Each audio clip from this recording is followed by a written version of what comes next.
What's going on, everybody? Brett here, coming back at you with some more Total War Warhammer 2 multiplayer battles. Today I've got a pretty fun 3v3 to show you guys.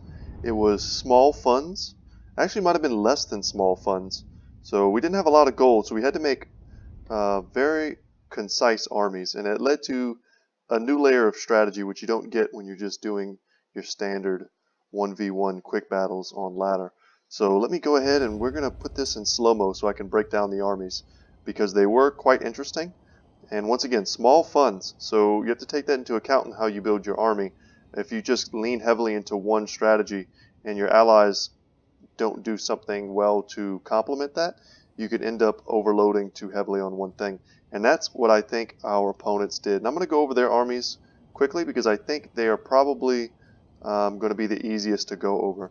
The Skaven player took a Greyseer, the Lore of Plague, quite a few standard spells here. He's going to get the Pestilent Breath, the Plague going throughout this battle. He's got a front line of Storm Vermin with Halberds, so they're standing directly on top of 4 units of Plague Claw Catapult, so tons of artillery, and these units are going to be attempting to guard them.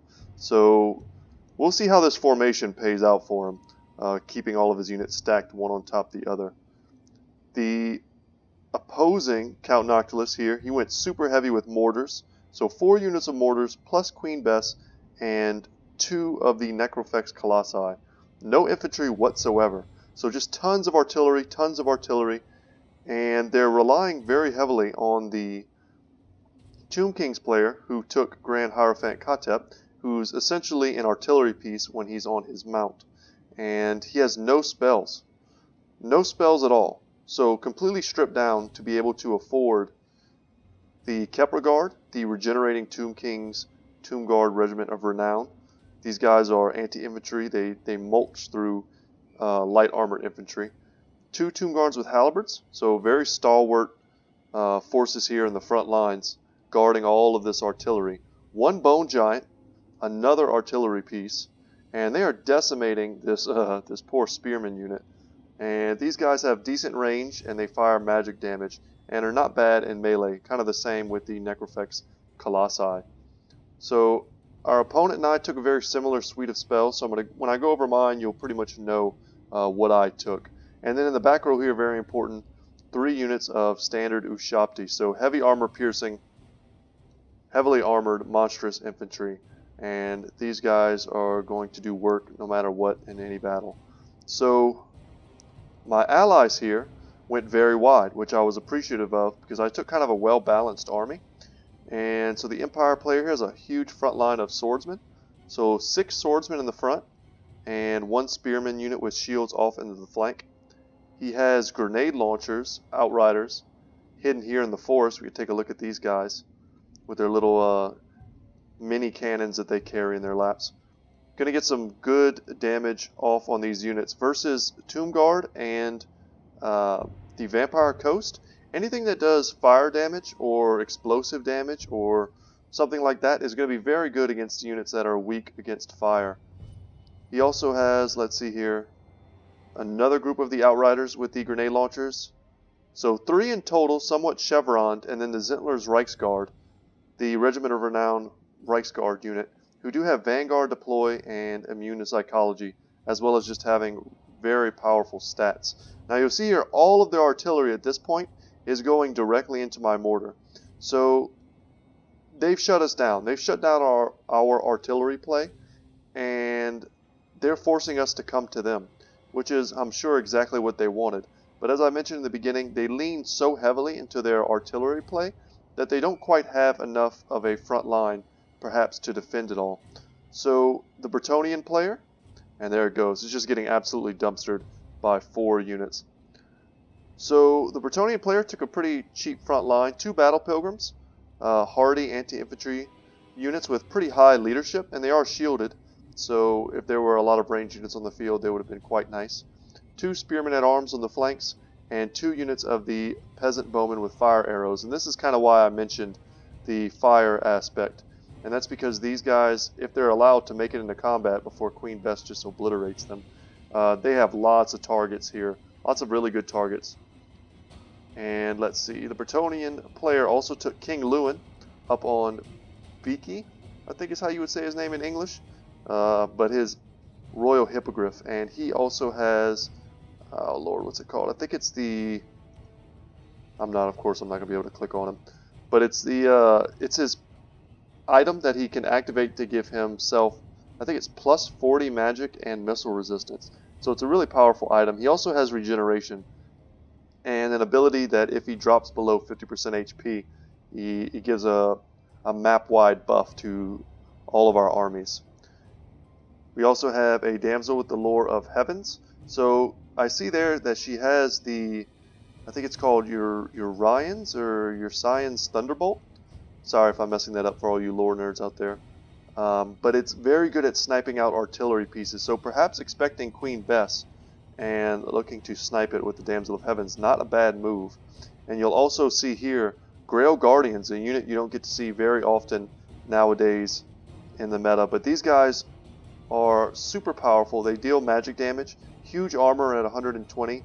They have perfect vigor, as their Living Saints tooltip notates, and lots of physical resistance and immune to psychology as well. So these guys into infantry will do a lot of work. Unfortunately, there aren't a lot of infantry on the field, but we also have the Knights of the Lion-Hearted, so the Regiment of Renowned Knights of the Realm. These guys are closer to straight up Grail Guardians than actual Knights of the Realm with their stats. They cause fear, do magic damage, and they also have an encouragement aura, which is pretty unique. So units fighting near them will receive that. So knowing that we had to move forward, we do. So we got a few decent shots here. I cast a few spells. But as we move forward here, let's go ahead and fast forward. My army, oh Lord, let me go over my army before it gets too crazy. And you'll see there, that's my Pit of Shades going off amongst all these tightly packed storm vermin, and a plague going off here on the swordsmen as they advance on the Skaven. But I just have 2 depth guard, and I'm going to keep them somewhat in reserve. We're going to hold them until they're able to get into, you know, as much infantry as they can. While my handguns, I also have 2 units of those, and the deck gunners, who are going to do a ton of work for me this game once we manage to set up and actually get into melee. 2 units of zombie pirate deckhand mobs, and they're shambling forward. We're quite slow, but this Pit of Shades is going to decimate these storm vermin. You'll see here I'm already up to 43 kills, and that's my Wraith Storm going off. So I've been spreading my damage going down the line. I'm using NOCTS to shoot at this group. I use Wraith Storm on the center group, and then I use my Pit of Shades on this group off to the side. Hierophant Kotep shooting at these swordsmen. A lot of these low-tier infantry are going to have a difficult time finding a home in this engagement. But smartly, the Bretonnian player as well as the Empire player are using their cavalry to get in and around and into the back, forcing the Tomb King's player to answer with their Ushabti. Let's go ahead and take a look here at the Knights of the Realm fighting off these Ushabti. So a one-on-one, the Knights of the Lion-Hearted would do quite well, but this is more like a 3-on-1, and they are going to have a rough time. But at this point, the grenade launchers are shooting in from this position here. I'm nearly in position with my ranged units, my armor piercing. Now the Empire player did bring the silver bullets, but he forgot about them the entire battle. Would have been a great unit to have helping us here. So we've nearly got the Skaven player buckled, and there we go, boom. I'm going to drop another Pit of Shades. My kills are up to nearly 130. I've been using the Moon Dial, Count Nox's unique item, to summon units into all of this artillery. So I dropped some deckhand mobs back here, as well as summoning some, right after my Pit of Shades ended, I summoned some here amongst the remnants of the Skaven army. And I'm getting in here with my depth guard. Let's go ahead and slow-mo these guys. These vampires in heavy armor, chopping the head off of these artillery crews and fleeing storm vermin. And this is kind of how you need to use them, as more like a secondary line cleanup crew, because after they kind of patch them a little bit, they do take a lot more damage. They're not as heavily armored as, say, something like a Chosen. You need to be a little more careful with how you use them. So it's at this point that I realize we need to start taking out heroes. So Queen Bess appears to have been shut down. My ranged units now are on this incredible little slope with a commanding view of the battlefield, and we're going to be having a Count Noctilus duel.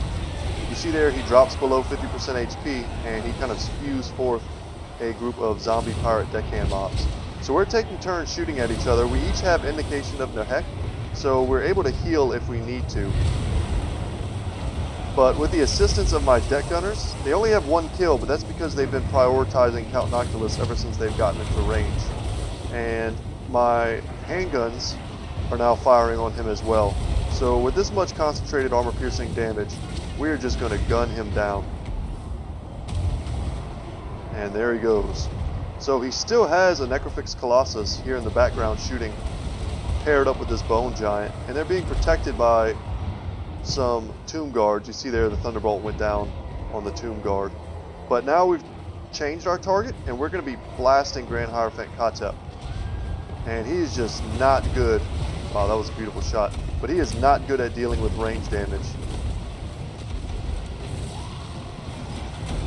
And he's going to go down any second now.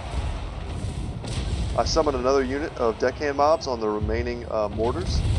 Didn't want them to get any more fights. Katep goes down. King Lewin's in the back here. I've sacrificed one of my depth guard to hold up these 3 units of Ushabti, as well as these halberds. So a pretty fine trade in my estimation.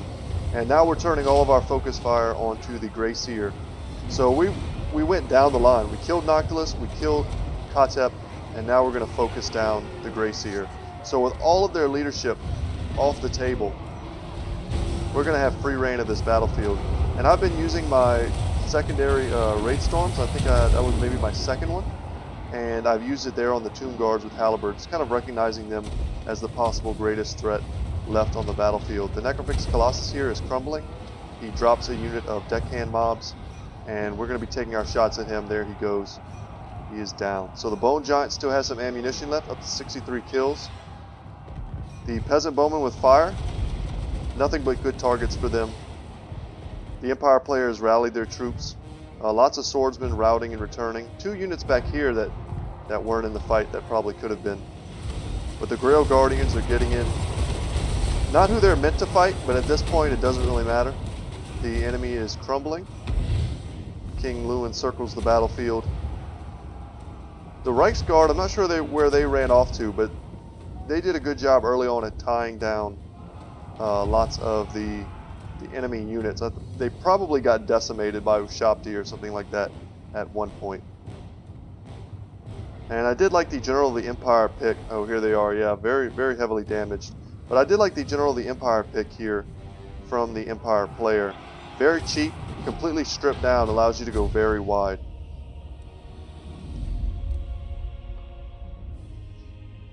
So that was a super fun battle, and I hope you guys enjoyed that.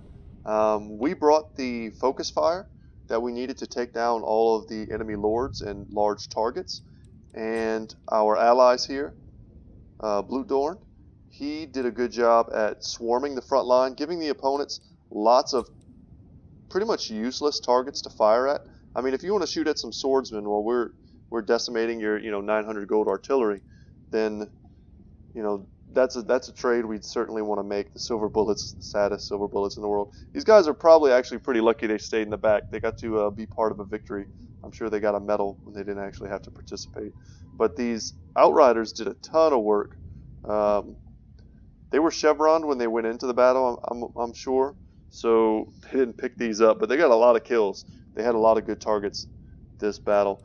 And a good strategy when you're playing these kind of smaller funds 3v3s is to try and go as wide as possible.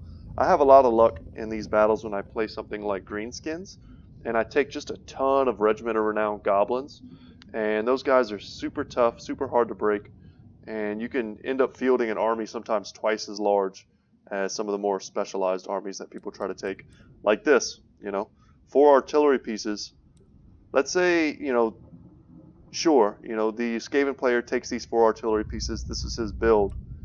If then the Tomb King's player decides to take, let's say, a Tomb King stripped all the way down, some some Tomb Guard, some Ushabti, maybe cut the Bone Giant, cut Kepler Guard, and then takes just a wall of Skeleton Spears, then all of a sudden you have a nice enough front line, a wide enough formation to protect all of these artillery pieces. But you add that together with the fact that this player also took nothing but mortars, Queen Bess, the Necrofix Colossus. I mean, this is just perhaps too much to have expected to win. Maybe it was fun. You know, fun is certainly a factor when we play these games. But I would have a hard time expecting to win when I know that a full, man, would you even consider this? Almost half of their armies are just pure artillery pieces. So, good call by my allies going wide and just allowing us to envelop the enemy and ultimately take this victory home. So guys, this was the first of the 3v3s that I played. I want to say we went on to play 2 more games, and they were equally as fun as this, equally entertaining. The next one, I'm super excited to show you. I played as Norska, and it was super close. And that's going to be a fun one for me to cast. Hopefully I'll bring that one to you guys tomorrow. And we get to check out the new Mammoth, and it gets to do some work. So without any further ado, guys, thank you for watching. Once again, my name is Brett. My channel is Good Talk Gaming. Like, subscribe, comment, all that good stuff. And if you do comment, just tell me hi, and that way I know who's watching my videos, and maybe we can start a little dialogue about Total War Warhammer 2, my favorite thing to talk about. So alright guys, take it easy, and I will see you in the next one.